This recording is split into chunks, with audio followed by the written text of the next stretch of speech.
All right, good evening, comrade subscribers. So this is, I think, take 3, which is quite unusual for me because I don't normally do that. So this is the board that I was working on, part 1. See, it's a little bit different to when I finished part 1. So I found some 40-pin sockets, so I'll put that on. I had issues with the switching regulator. It was actually outputting 9 volts, and I didn't realize that, so I may have damaged some stuff, I don't know. But what I've done here instead is convert it to 5 volts only, and I created a USB to 3.5mm power cable so that I can power it. Right. So I've been trying to get this to work. I've spoken to Charlie, who is the genius behind the VLA 81, about it's got a built-in 1 volt peak-to-peak 75 ohm video output on, I think, pin 16, which is the standard output of the ULA. But I wasn't sure whether it's just direct connect or something, so he said, well, you can do direct connect, or maybe you need to add in an isolation capacitor, to block the DC. So I've tried that, and all I've been getting is basically a black and white screen, no cursor. And I thought that was because, like, the switching regulator, the ones I normally get easysbc.com, because I think, is it Darren? I think it's Darren, I'm not sure. He will supply them without the header pins soldered onto them. And I've spoken about this many times. Regular subscribers, or long-term subscribers will know. That means you can mount them this way, that way, whatever. Obviously, in a VIC 20, in one of these ZX81 TS1000, you need it horizontal, which you can't with. I've run out of the easy-SBC regulators, so I had to use the ones that were vertical, because they already had the pins in.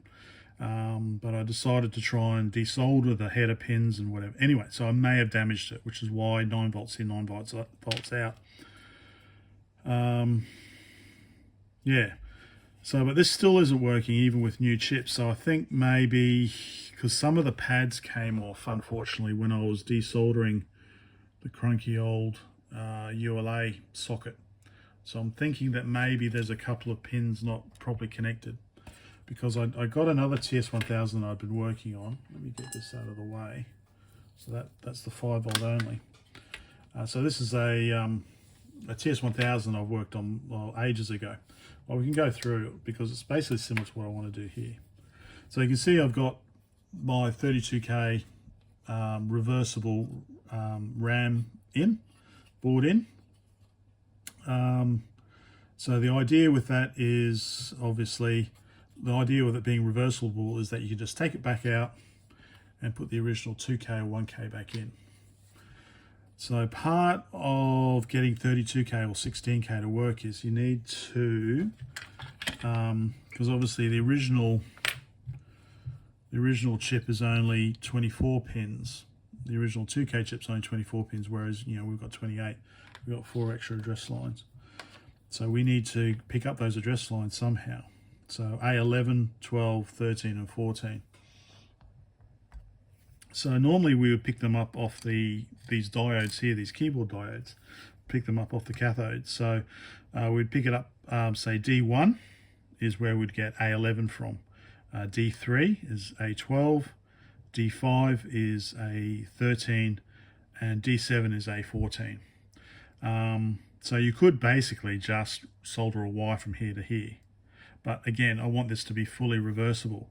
So it just so happens that the diodes we want, there's 4 vias up here, because obviously we've got the address lines on the edge connector, and they just happen to be in order, A11, 12, 13, and 14. So I've put in, so on this one here, I just put in just a straight vertical header and then bent it over a bit. But when I decided to do this one, I thought, well, I'll just put in a right angle header. And I think it's come out quite neat. I think it's neat. Yeah, but when I was looking at why this wasn't working, it looked like I had the pins wrong. I still don't know if that's the case. It seems to be working. I don't know if the full 32K is working or 16K, but certainly some of it seems to be working. So that's still something I need to sort out. What else is on here? Oh, so what I'm waiting on, because I've run out, is on this original board here, we've got these, I guess, pull up or pull down resistors. I think they're quite messy. I don't like them at all. So what I do is I use, I think they're kind of automotive. They're like surface mount, they're cylinders really. They're not the normal surface mount. I think MELF. So I'm afraid that's probably as close as you're going to be able to see them. So that's what I like to do there and there. I think it's, well, certainly for this board here, you can see it's got them all out of the way. I've also replaced the ceramic disc capacitors. Anyway, so what else? Okay, so this board I did ages ago. It's just some, you know, fancy switching regulator. I've got the VLA 81 in, and I've got it just, this is just a simple emitter follower mod. So it's just a buffer basically. And what happened here is that the on the original modulator thing, this center broke off, this thing here. So to save it, I think I've discussed this in another video.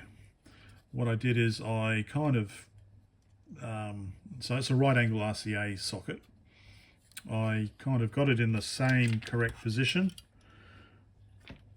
and then drilled some holes, and it just so happens that it worked out okay. Although this was all ground plane, that would be okay, but this is actually that's ground plane there actually, and this is, I guess, 5 volts maybe, yeah, 5-volt line. But it just so happens that we missed it, but we've got a nice big silver ground plane here that also we can solder onto quite nicely. So there's just a lot of solder there. It makes it quite resilient.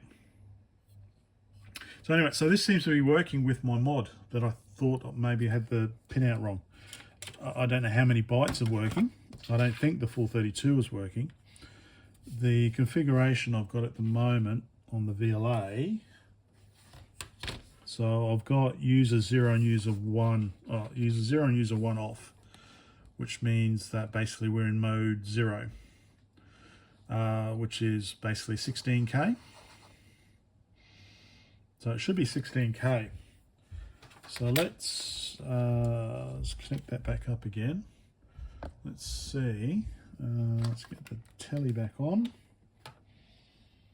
Let's see if the 16K is working.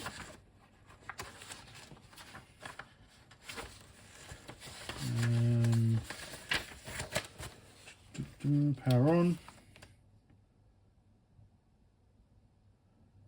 It takes a bit longer when there's more memory. Sometimes.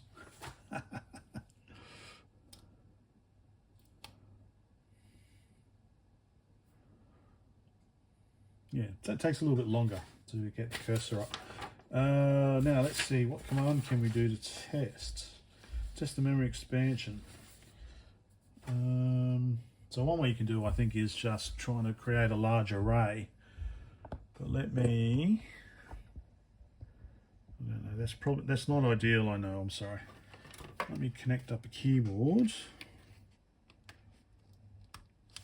and see. So let's do print and then peak. Can I do that one? No. Rub out, no. Shift, rub out, rub out.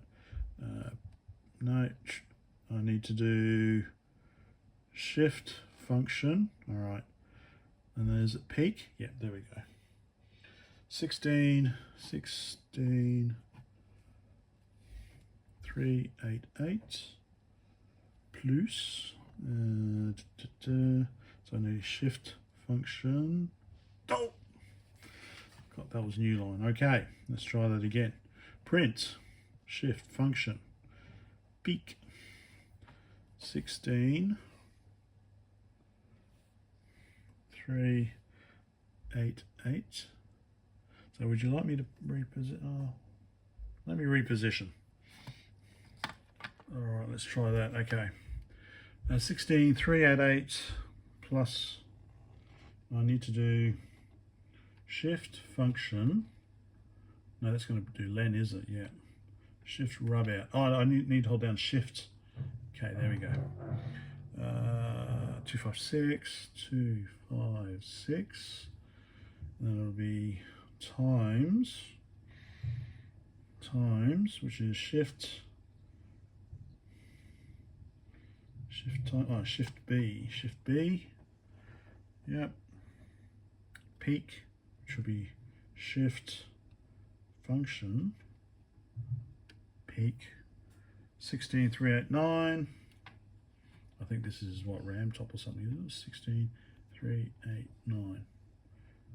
What comes up? 32768.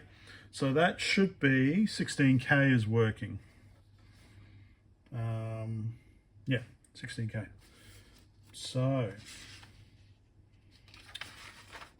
I know there was some other way. Oh, how many? We create an array. So let's try dim. Can't remember how many it is off the top of my head. Where's dim? Dim. Is it under D? No, yep, D. So if we go dim A, 2000. I should have checked this. Okay, so that was okay. So I think because we did, it's just take up so many bytes of memory or something. So dim 4000 won't work. Dim A 4000.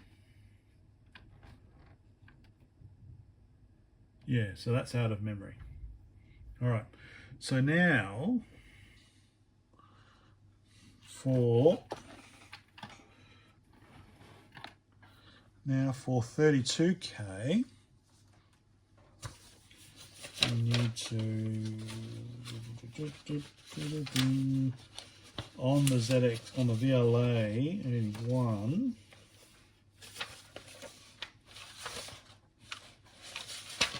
Let me find it. All right, so I'm trying mode 1, which should give 32K. Mode 1 provides an upper 32K memory map and support for high-res program. Because Charlie says here, modes 2 and 3 both require Intel 32K with A13 connected to ULA socket 35. So I don't have that. I've only got it connected to A13, obviously. So let's see. I've never been able to get this to work. So I don't know if this will work. But certainly 16K seems to be working fine. This might come back to if I've got the pin out wrong. Anyway, so it says here, first of all, we need to tell. We've got to tell it to raise its RAM top.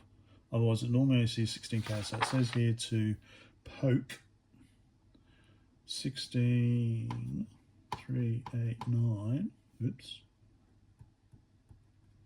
16389,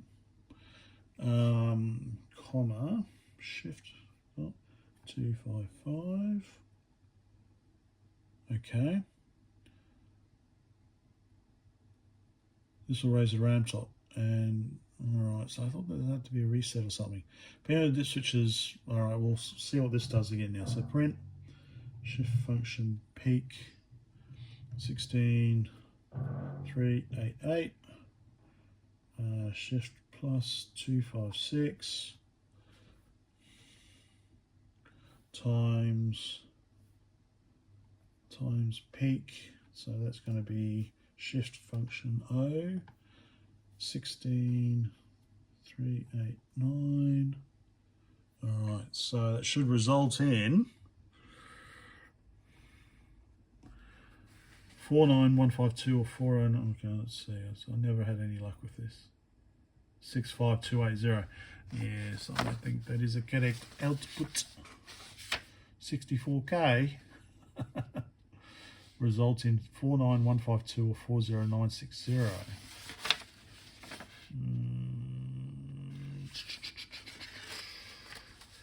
Actually, where is RAM? Okay, according to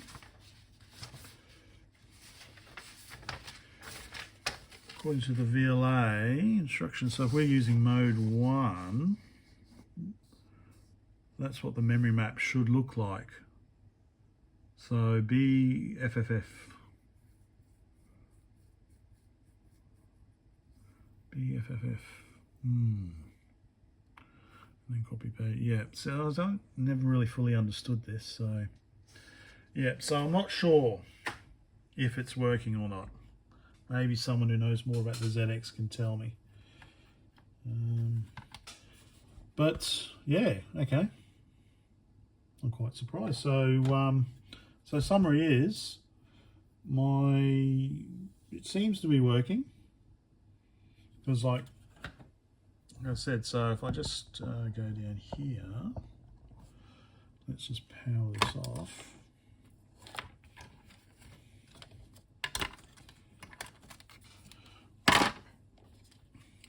So yeah, the whole idea of it being reversible is that you then just unplug this, pop this out, and then you pop the original 2K back in, like that. Whoops, be careful of the pins. But anyway, you get my point. Similarly, you know, because we've got this here, we can take the VLA out and put in another ULA. So yeah, there we go. I think that's about it. Till part 3. Part 3, I'll